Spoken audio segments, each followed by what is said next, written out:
Welcome to day 111. We are reading 1 Samuel chapter 24, Psalms 57 and 58, 1 Chronicles 8, and Matthew 8 today. This is quite a mouthful, but we'll get through it pretty quickly. So in 1 Samuel, we've got Saul taking care of business, using a cave as a bathroom. And it happens to be the same cave that David and his men are hiding from Saul in.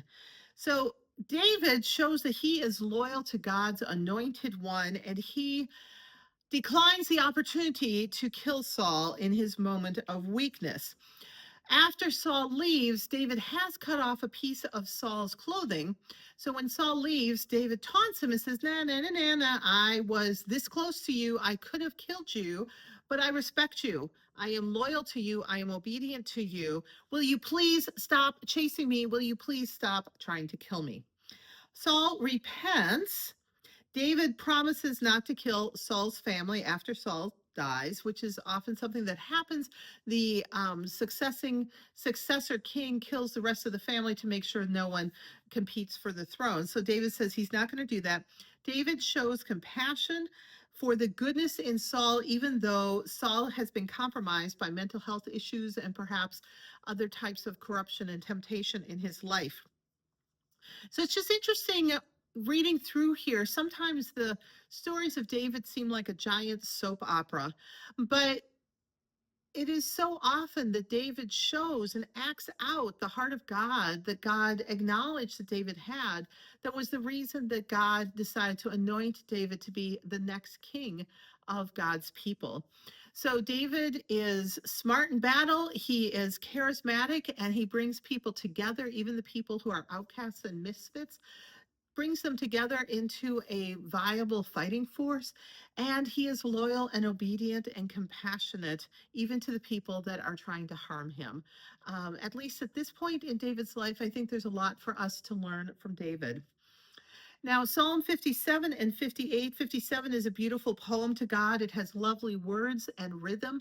Sometimes it's tempting to just try to be interpreting and trying to figure out the meaning of so much in the Bible. But sometimes with the Psalms, we just should enjoy the beauty of the poetry that is written. In 58, we have God bringing justice to the world.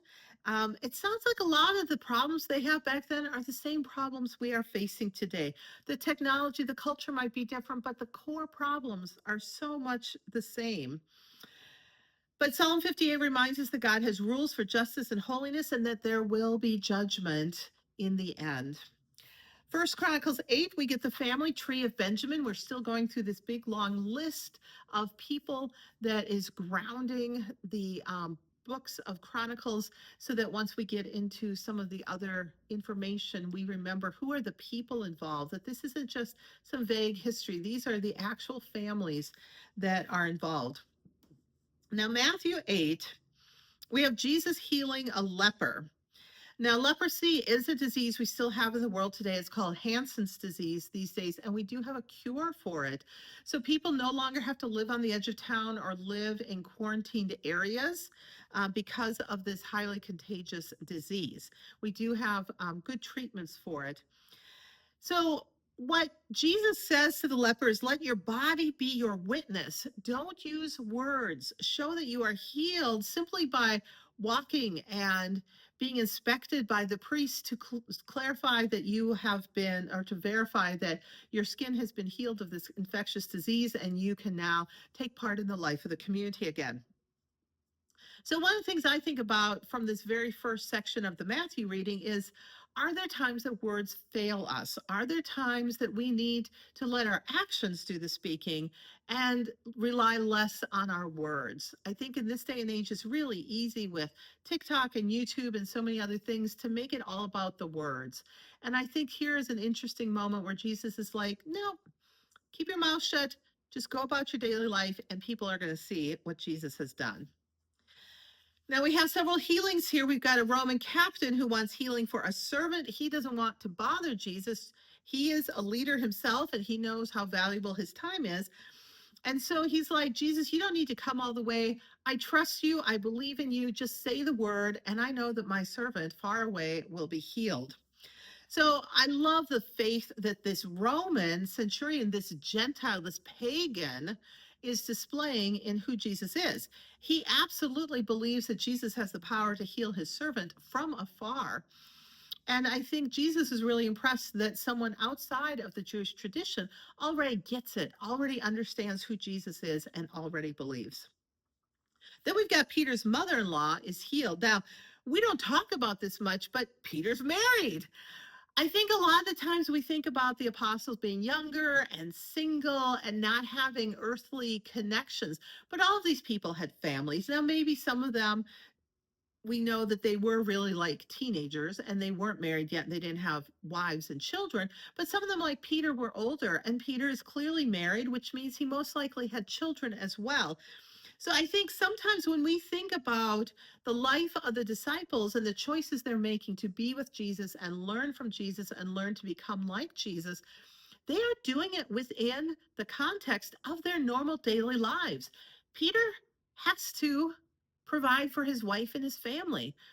This isn't like the world today where women go outside the home to earn money. The only way that Peter could support his family is to be earning money. So along the way, Peter is making a living somehow to be able to continue supporting his family. And I think this gives us a little glimpse that sometimes when we think it's really hard, oh, how do I balance Jesus and God with the daily demands of work and family and all the stuff going on in the world today?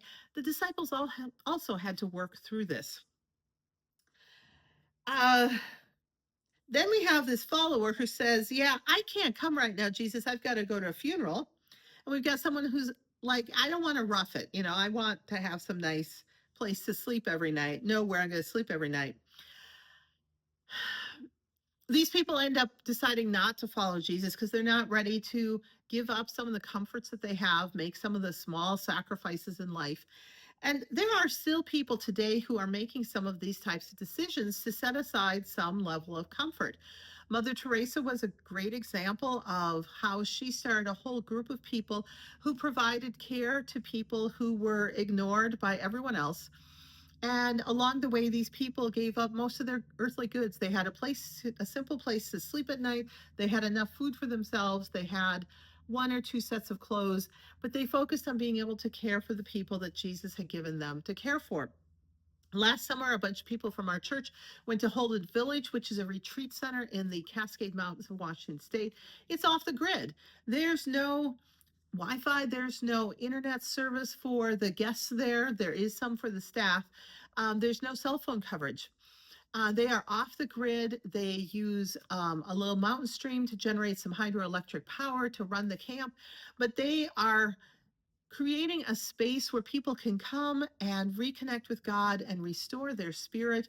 It's a life of simplicity. And this is really what Jesus is offering. The Taizé Monastery in France is another place. There are ongoing monastery communities in different parts of the world, including the US. And I think Jesus really challenges us. What is comfort in our lives? What are we looking for? And do we place comfort in front of the needs of our neighbors that might be significant? What are we willing to give up in our lives in order to follow Jesus? Maybe are we willing to give 10%, the tithe that God advocates for in the Old Testament? Are we willing to give 10% of our financial resources to God's work in the world? And then this section of Matthew ends with two madmen that they meet on the Greek side of the Sea of Galilee. The demons that are inside the madmen go into the pigs. The pigs jump into the sea and drown. Now, the people who are healed are delighted. The people of the village are really mad about the pigs having died and decide to run Jesus and the disciples out of town. I have to wonder what are we doing that might get our neighbors mad today? Here, Jesus heals two madmen who were supposedly so crazy that no one could safely travel out this road from town because these guys would attack anyone who came near them. It is a wonderful, wonderful, compassionate thing that these two men are healed. It is a terrible thing that the demons decide to jump into a bunch of pigs and kill the pigs. And I'm sure there was great economic cost to the people who owned the pigs. And it was probably a community herd of pigs that maybe a bunch of people in town all had a few pigs in there. So it may have been a huge blow to the community. But how do we respond to the decisions other people make? Have we done anything that would make our neighbors upset? I think both of these questions make us have to really think about what's important in our lives. How are we responding to what Jesus is doing in the world? There's a whole bunch of people that Jesus has healed here. Are we so cynical that we are no longer seeking healing, that we are setting people aside as being unhealable and just separated from our community, and we want nothing to do with them no matter what is going on in their lives? I think when you think about all these different stories, it seems like a bunch of things in a mishmash, and there's just a lot of it together here. But I think through all of it is, what are we willing to do for Jesus? What are we willing to sacrifice? What comforts are we willing to give up? How are we willing to stretch out and do something that makes a difference in the world today? I think Jesus is challenging us as much as Jesus was challenging the disciples in their time. Have fun sitting with that today, and we'll see you next time.